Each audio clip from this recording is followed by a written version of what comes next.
All right, we are live. All right. Good evening, Olympic Middle School families. Welcome to our open community forum. It is the 10th of February. We really appreciate your flexibility. We know we were supposed to have this last week. And to be honest with you, I am actually glad that we've waited to this week because we have even more information that we're going to be able to share with you guys. So this worked out. Thank you for sticking with us and welcome to our forum.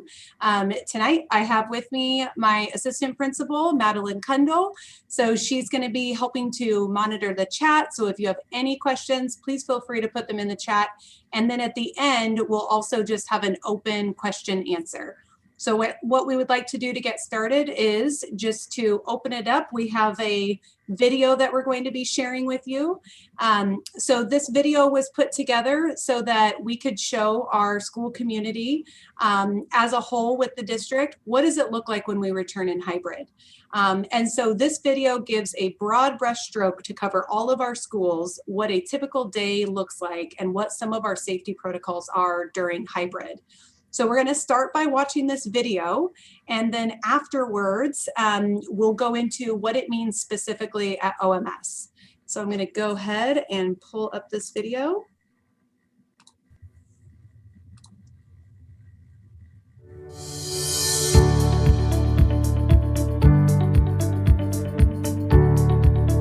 At Shelton School District, the health and safety of our students, staff, and families remains our top priority.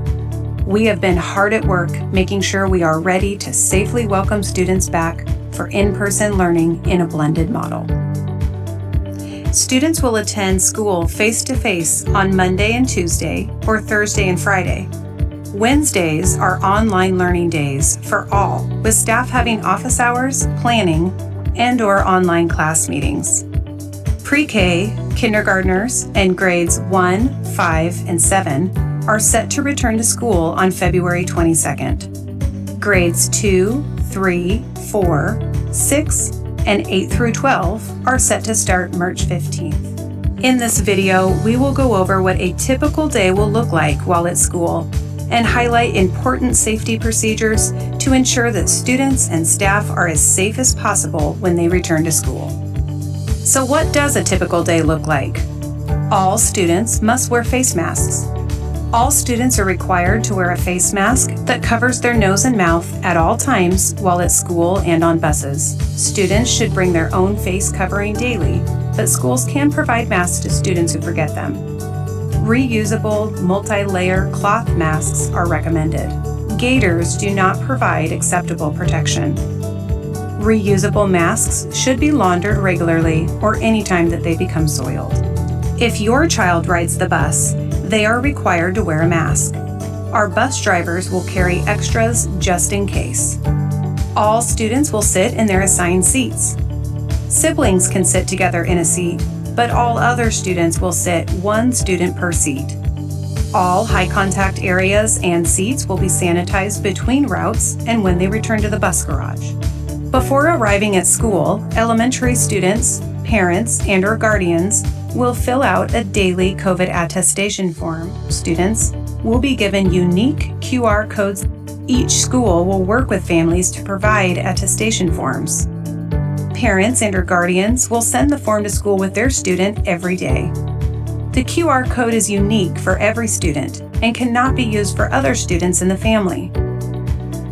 Middle, junior high, and high school students will be given unique QR codes and will answer the COVID questions themselves upon arrival to school. Or they will have the option to sign in using their smartphones and answer the questions in advance by visiting the app screenmein.com. When students arrive to campus, they will go to a COVID screening location near the front entrance or bus entrance at each campus. The screening locations will be clearly marked. If students arrive late, they will go to the screening location at the front office. At the COVID screening location, students will scan their QR code at the screening kiosk. The kiosk will scan their temperature. The screener will ask the attestation questions if the student has not already answered them. If the student passes the questions and their temperature is under 100 degrees, they will be admitted into the building and asked to go to a hand washing station to wash their hands. If the student does not pass the questionnaire or their temperature is above 100 degrees, they will be sent to a secondary screener for a more advanced screening. If their temperature is confirmed 100 degrees or higher, or if the child is visibly ill, not related to seasonal allergies, or if any of the questions are confirmed as a yes answer, the student will be taken to an isolation room, and their parent, guardian, or emergency contact will be asked to pick them up. Students who fail screening may not return to school for 3 calendar days or longer if quarantine is required and their symptoms or temperature have subsided.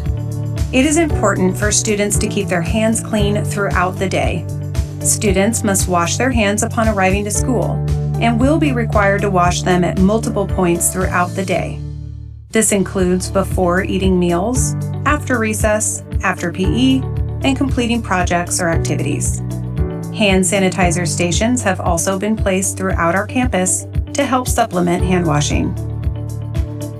Although students will be excited to see their friends again when returning to campus, 6 feet of physical distancing will be required at all times, except when incidentally passing each other in hallways and momentary encounters on campus.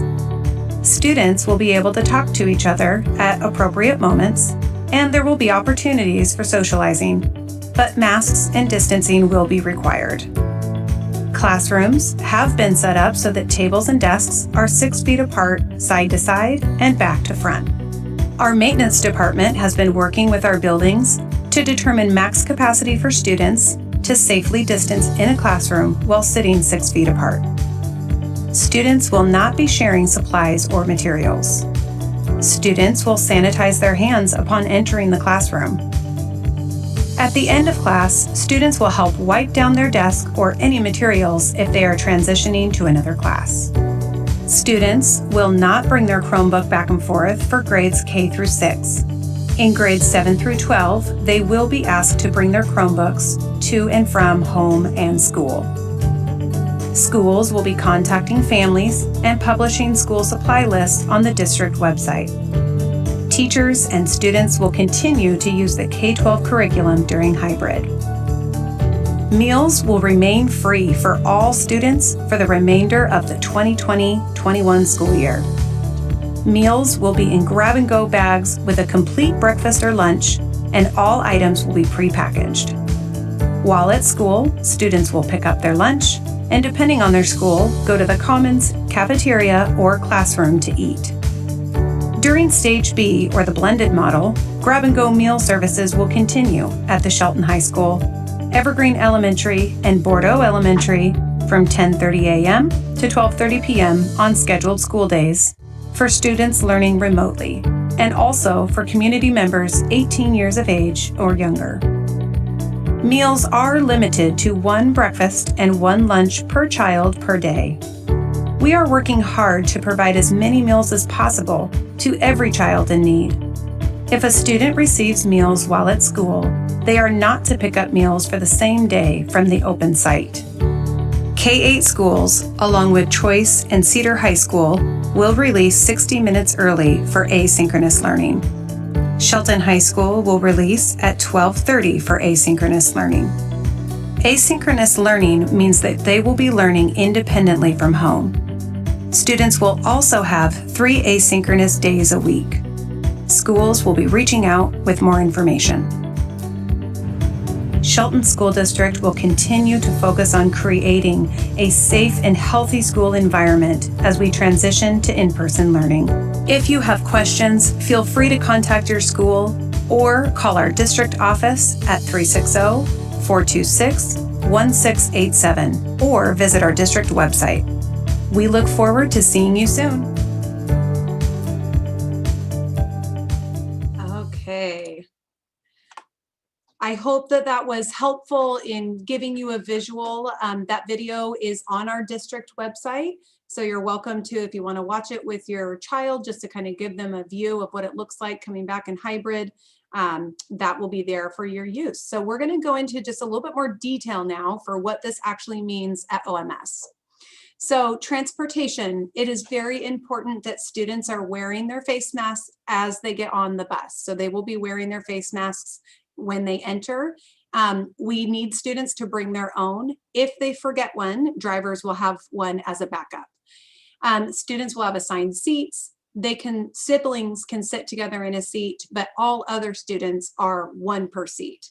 And then as you saw in the video, all of those high contact areas will be sanitized between routes and when they return to the bus garage. So another note, our transportation department is currently working on putting together the hybrid routes.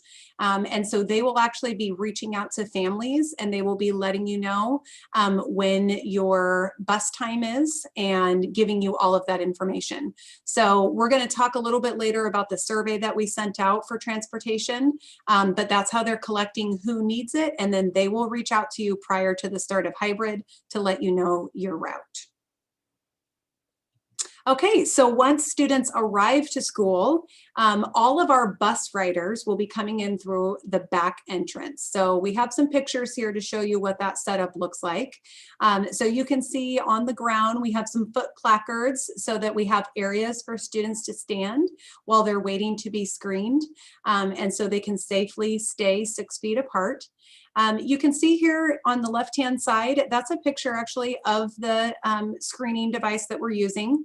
So that's where students will be putting their face to have their temperature taken. We're going to go into a little bit more detail about the actual screening process, but for bus riders, these are the doors that they'll be coming through, and this is what they will see when they enter the building. All of our drop-offs, or if we have students that walk to school, they will all come through the front door. We have a similar setup. We will just have one screener up at the front because we have less students that are dropped off than bus riders. Again, we have, foot placards, and we have areas set up to make sure that students, if they are waiting to be screened, will be socially distanced.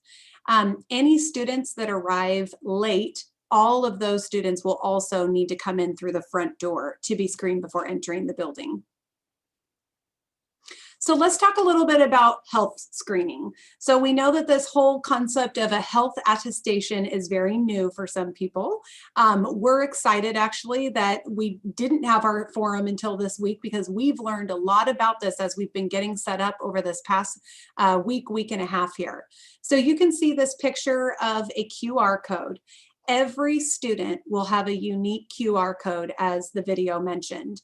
So prior to the start date of hybrid, your family will receive an email that prompts setting up your student into Screen Me In, which is an app. It will set up an account when you go through that process, and then you will have this QR code. So students will actually with you be able to complete this at home.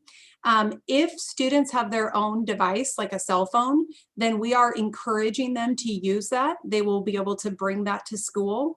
And when they get to the temperature screening area that you just saw, they'll scan their barcode right on their device, like you saw in the video, hold their phone up, and it will scan their QR code and show they've already completed the screening questions.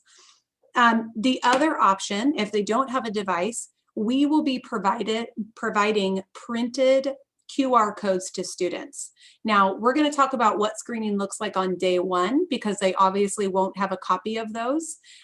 But once they have all of that, they will have the opportunity to either use a printed QR code or their device every day to get screened in.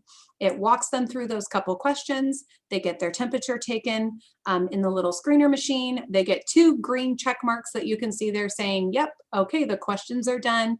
Their temperature is completed. Now they've been screened into school. So it's actually a pretty quick process. We know we're gonna have to train our students how to do this. So we're gonna touch on how we're going to prepare them for that for the start of school. So on day one, our screening process will look a little different. So we're going to use a paper method, kind of the old school screening, just to get students in the door. So the great news is on day one, we have about 90 students that will be starting. And so what we will do is we will just ask them the questions. We're going to have plenty of staff available to ask those screening questions. And then we're just going to use the handheld temperatures. thermometer, excuse me, to take their temperature so that we can get them screened into the building. Then we're going to use that first day to train them on the screening process so that when they come back to school the next day and from thereafter, they know exactly how it works and we'll be able to move them through very quickly. So if they have not set up their account yet prior to the start of hybrid, we'll get it set up at school. We'll make sure they understand how to answer those questions from their device.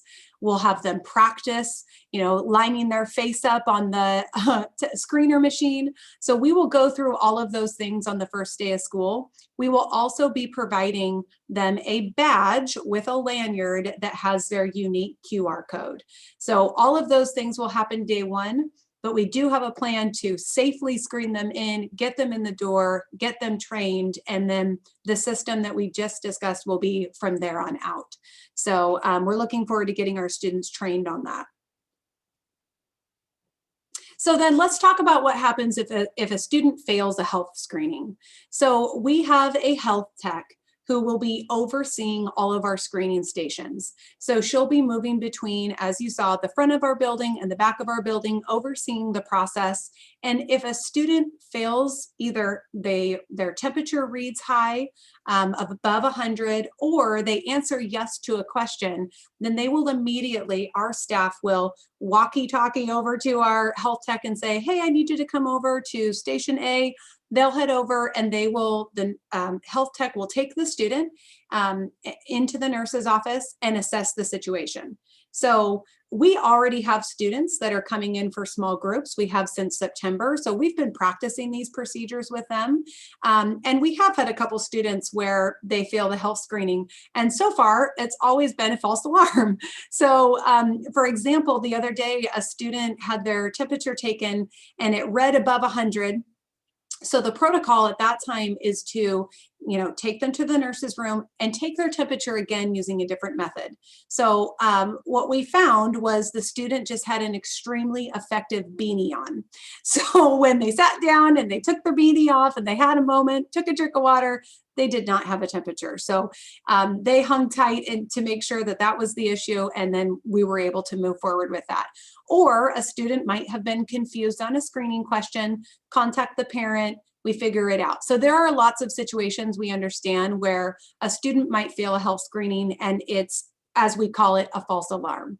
However, in the instance that it's not a false alarm and a student does end up coming to school with a fever or answers yes to one of those screening questions, we will be immediately contacting the parent guardian emergency contact. So that student will be taken to the nurse's office. We'll assess the situation. If we have determined, yes, this is indeed a failed screening, we will be contacting you to come and pick up your student. It is so important that you are being mindful of your student before they come to school. So even though those screening questions are not happening prior to them getting on the bus, we really want you to be thinking about those questions every single day with your student so that we make sure that we only have students coming to school when they're healthy. Otherwise, it's a phone call. You're going to have to come and get them. They go home. And then as you can see here, students will be waiting until you come and pick them up. You can see our protocol is they will be located in our nurse's room. They will not be allowed to interact with any other students or staff. And once you come and you pick them up, they will be off campus at home for 72 hours or longer if it's determined that they have to quarantine, for example, if they were exposed to a positive COVID situation. If it's just that they had the flu, it's 72 hours out of school and until symptoms subside. We also recognize that some students have seasonal allergies and might be sneezing and runny nose. So if that is the situation, then you'll be able to provide documentation from your doctor to say, my child has seasonal allergies. That's what this specific symptom is about. So we will be able to work with families on a case like that. But our message is a couple of things. One, make sure that you are only sending your child to school healthy. And then number two, please make sure that you have your information all up to date in Skyward, because if something comes up, we will be reaching out to you to come and pick up your student if needed. Okay, so those are our protocols for failing a health screening. Ms. Kendall, is there anything I missed on that slide? I don't think so. I think you covered it. And like you said, the most important part is just making sure that students don't come to school when they're not feeling well, because we don't want to have to go through the process of failing the screener and having someone to come pick them up. So making sure that you go through those symptoms and the students understand, I need to stay home if I don't feel well. Absolutely. Thank you. Okay, so our exposure guidelines, basically what we wanted to share with this is that if there is a situation where someone is COVID positive or may have been exposed to someone that was COVID positive, there is an investigation that happens. Keep in mind that an exposure is more than 15 minutes and less than 6 feet apart. So we just wanted to make sure that everybody understood there are protocols that are in place that have been established by the district and with the health department so that we have exact steps to follow if this situation should occur. So some of those steps include the principal conducting an investigation in coordination with our district COVID-19 coordinator and the health department. The health department then makes recommendations based on that investigation. And so you would be contacted if your student was considered exposed. We make sure that, as we mentioned before, if a student fails a screening or there's any situation like that, that they are kept in what's considered isolation room, or i.e. the nurse's office, and that it's totally contained, that they are not interacting with other students until they are picked up. One really important thing that I want to share is following all of the safety protocols that we have as a school means that you are not considered exposed even if somebody ends up positive. So for example, we know in our community that there are people that will get COVID or currently have COVID. And so we know that there could be a situation that happens where a parent calls and says, hey, Johnny was at school yesterday and we found out when he got home that our neighbor has COVID and he was with him playing yesterday. We will take that, we will investigate. And as long as all of our safety protocols were followed, which they will be, which is screening, masks, and social distancing, then everybody around that student will not be considered exposed. So that's the great news. CDC has come out and said we should reopen schools with the following conditions in the hybrid model, with screening, with social distancing, and masks. So you can feel very confident that Shelton School District is doing all of those things. And so that's going to really help us in this process. All right, so once we've gotten through the screening process, we would like to talk a little bit about that arrival time. So students cannot arrive to school before 7:30. So 7:30 is our arrival time. We have to make sure that we have our staff ready and available to do the screening process, and our teachers will be ready in the classroom to welcome students. So when students get through that screening process, they will clean their hands. Students that are planning to eat breakfast at school, they will have a grab and go meal. As you saw in that video, it comes in a paper bag, and they will actually be eating breakfast in the commons.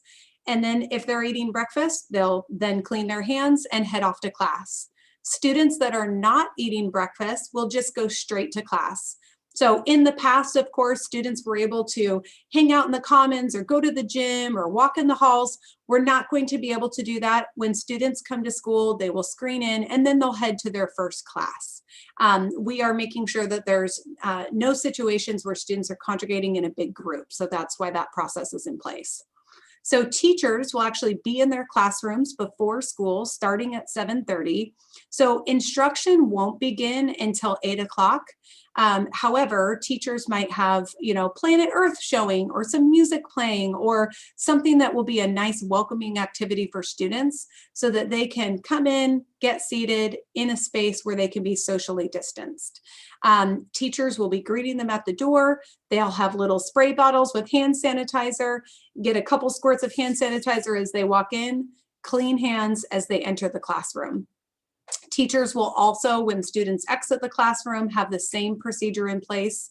And so our motto is clean hands in, clean hands out. So kids will have lots of opportunities to make sure that they are cleaning their hands throughout the day, both with our hand washing stations and hand sanitizer.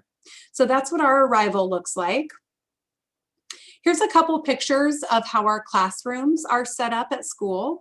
So these are actually specific OMS classrooms. So our custodial staff worked really hard over these last couple weeks to go in and measure and figure out how many students, based on a formula, could fit in a classroom safely 6 feet apart.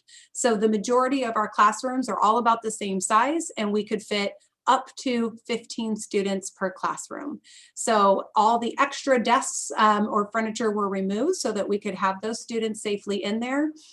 We've placed Velcro strips on the carpet so that if those desks should scoot, as they tend to with students in them, we can make sure, oh, your desk is scoot, you need to put it back on the little strip. So we're doing everything we can to make sure that students are sitting safely 6 feet apart. Our teachers are currently in the planning phases. So sometimes in my weekly robocall, you'll hear me say, for example, tomorrow is half day asynchronous so that our teachers have planning to prepare for hybrid. So what our teachers are doing right now are getting prepared with activities that they can do in this setting.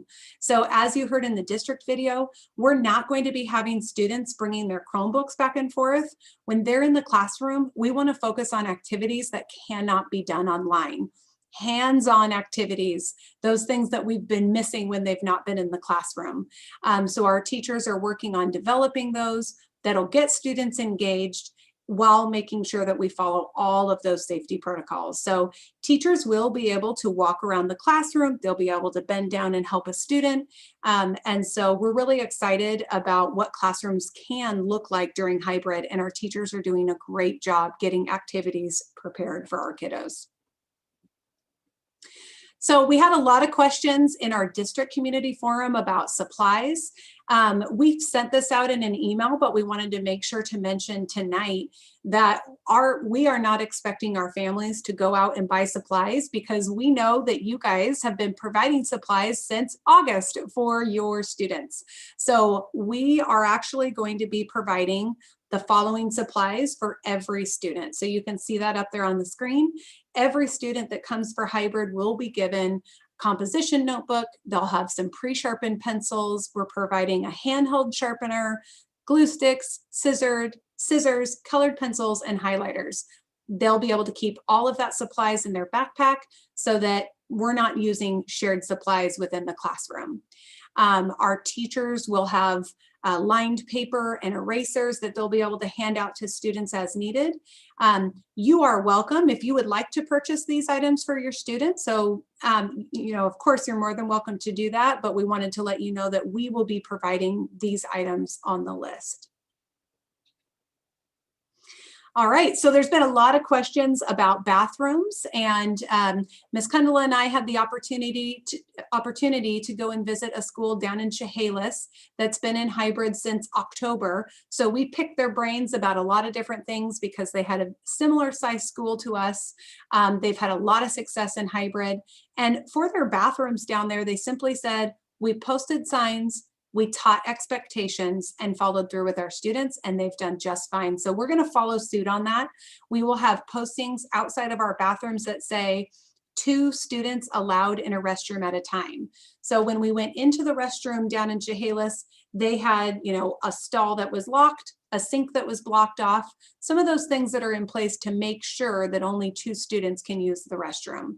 And then as you can see on the floor outside, there's another foot placard, so students will know where they can wait if they need to use the restroom.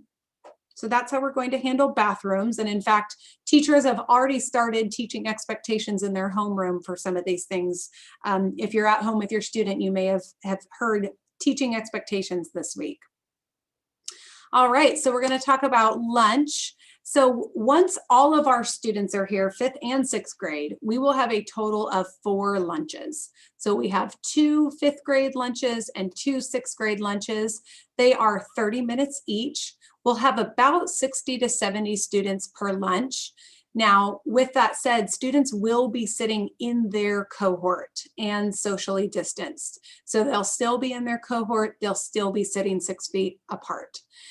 We will be, as you saw in the video, using grab and go meals. So there won't be a long line that students might remember. Some of our 6th graders from last year, we will not have long lines. In fact, everywhere in our building where there may have been lines in previous years or groups of students, we've eliminated all of those things and put processes in place so that students can move quickly and not be stuck in lines. We're avoiding those things. Meals are free for the remainder of the 2021 school year. So we're really excited about that. And then what we're asking is if you would like to pack a lunch for your student, absolutely okay. But we do ask that it be a grab and go style meal. So all that means is we will not have a microwave available or a hot water dispenser. We really need students to just be able to sit down and eat their food without using some of those things that may have been available in the past. And again, that's just to make sure that we don't have groups of students that are waiting to use something. So again, grab and go style, whether it's lunch from home or lunch from school. You can see the way that our commons is set up right now. We also have those hand washing stations. So students will be washing their hands before lunch. They will be washing their hands after lunch. As mentioned, students will wash their hands before eating. They're going to stay seated. They're going to raise their hand if they need anything so that we can avoid students getting up and wandering around. Once they finish eating, they're going to be putting their mask back on. So we'll have plenty of staff that are available during lunch to just give students that reminder. We recognize that once they take their mask down and they start eating, you know, that's going to feel pretty comfortable to have that mask break, right? So once our staff notice, hey, oh, looks like you're actually done eating, go ahead and put your mask back up. So we'll help them with those reminders. And then they will transition to recess. And we have paras that are monitoring those students during that lunchtime, making sure that they are following these safety procedures. Ms. Kundal, do you want to talk about recess? Absolutely. So as you saw on the last slide, students are going to stay with their cohort, with their class, as they go outside to recess. So we have 4 classes at lunchtime. We're going to have 4 areas of recess that we will rotate through because variety is good. So we will have 2 large areas outside that will be separated. We will have the gym available and we will have the library. So each area is going to have its own specific activities, games, and equipment that will not be shared amongst cohorts students because of that. For social distancing and making sure that we're staying with our class, they'll have to stay in that area for recess. And we'll make sure that there's plenty of adults. We know that when we start having fun, sometimes it's easy to forget, oh, I'm supposed to, you know, stay 6 feet away from my friends and things like that. So we'll make sure that we have plenty of staff out there to remind and reteach students we can have lots of fun at recess while also being safe. Awesome, thank you. Okay, so we're going to take a minute. That kind of brings us through what a day looks like during hybrid, but we do want to touch on, in general, what the master schedule looks like for hybrid and for our students that are continuing online. So this is what our 5th grade stage B remote schedule looks like. So during this next stage, students will still have 4 blocks, but they will actually have 4 teachers that they get to see during that time. So they will still start the day with a class meeting. All of the times remain the same. One difference is that you will notice is that our WIN and office hours are actually going to be happening at 10:20. So our WIN office hours are switched with our movement break.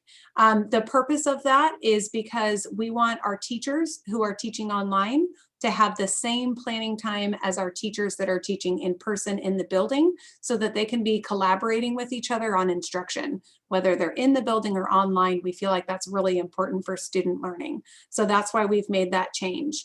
Otherwise, their schedule looks very similar to what it is right now. For 6th grade, we only have 3 teachers that are teaching online. So again, very similar setup to right now, starting every day with a class meeting, their daily live lessons. So everything will really remain the same, except they will have 3 longer blocks instead of 4 blocks. They will still have all of their subject areas, but one teacher will be teaching math, one will be doing science, and then our last teacher will be doing an integrated ELA social studies class. And then those blocks are just extended times. And then just like with 5th grade, the movement break and win will be switched. So that's what our remote learning looks like. Again, same setup, live lessons, and then independent work time. So we wanted to give an example of what a typical student schedule might look like. Now, of course, some of these things will vary depending on which class they're in. So every day, students will have a class meeting, and then they'll have a couple different blocks. So they'll have 2 teachers. They'll have one teacher that teaches ELA social studies, and they'll have another teacher that teaches math and science. So as you can see, for a typical student, they might go to their class meeting, and then they'd be staying within that class to attend ELA and social studies. And then every student will have access to a movement break during hybrid. So what that looks like is 25 minutes with our PE teacher. So our teachers will walk them down to the gym. Again, students will be staying in their cohort of 15 throughout the day, including movement break. So those 15 students will get to go and do purposeful movement with our PE teachers. We're really excited about that because we know that we want to get our kiddos moving. And so we think that's going to be a great opportunity for them. So at different times of the day, students will go to movement break. And so they'll spend half the day with the ELA social studies teacher and the other half of the day with their math and science teacher. They will have a 30-minute lunch. And then as you heard in the video and our communication has been, school does release at 1:35. So the last hour of the day is asynchronous learning time. So our asynchronous learning time, students will be able to access PE. There will be more activities that they can do to move. There will also be some PE lessons that they can access during that. So that's what the last hour of asynchronous time looks like. All right. Now, Miss Kundal, is there another slide where we're talking about the daily homeroom, or am I going over that right now? You're muted. I think 2 slides accidentally got switched. So if you go past the survey one, you'll just have to go back. Okay, perfect. So one thing that we wanted to share with you guys is that we recognize that one of the concerns about hybrid is that, yes, they get to have 2 days in person, which we are very excited about. But then they have 3 days that are asynchronous. So we just wanted to share some of the strategies that we're going to be using to support students on those asynchronous days. So one of those is students will have homeroom every single day. We really value that homeroom time.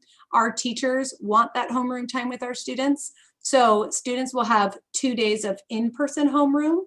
And then on that Wednesday, when everybody's online, they will have homeroom with their teacher, and both cohorts will come together on Class Connect and do homeroom together.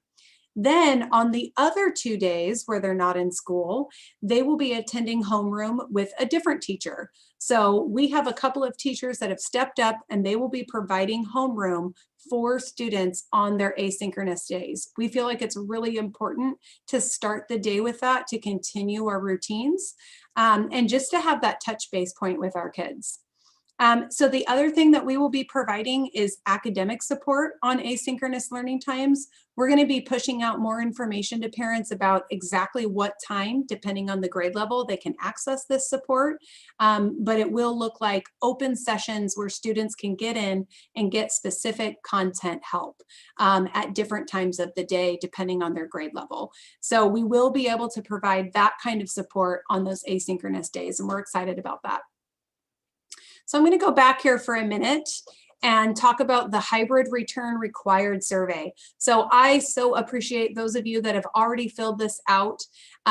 Even though it was due on Monday, if you haven't, I still really need you to fill this survey out. And so I'm just going to quickly open this link up so that you can see what it looks like. Okay, so you will just be entering your student's name and A couple of the questions. So this is very important. Is your student riding the bus? This is the only way that a student's bus route will be built. So if your student is riding the bus, you would enter that in, and then you would need to write in your current address. Another part of the survey is looking for food service. We're trying to get a good understanding of how many students will need to eat breakfast and lunch at school. So first question, will your child eat a grab and go breakfast at school? Will your child eat a grab and go lunch at school? So again, this is going to be really important data, not only for food service, but also for us for planning purposes. And then the last thing is our health and safety agreements. So this document goes over all of the different parts of our safety protocols, what it looks like to be screened in. It tells you the screening questions.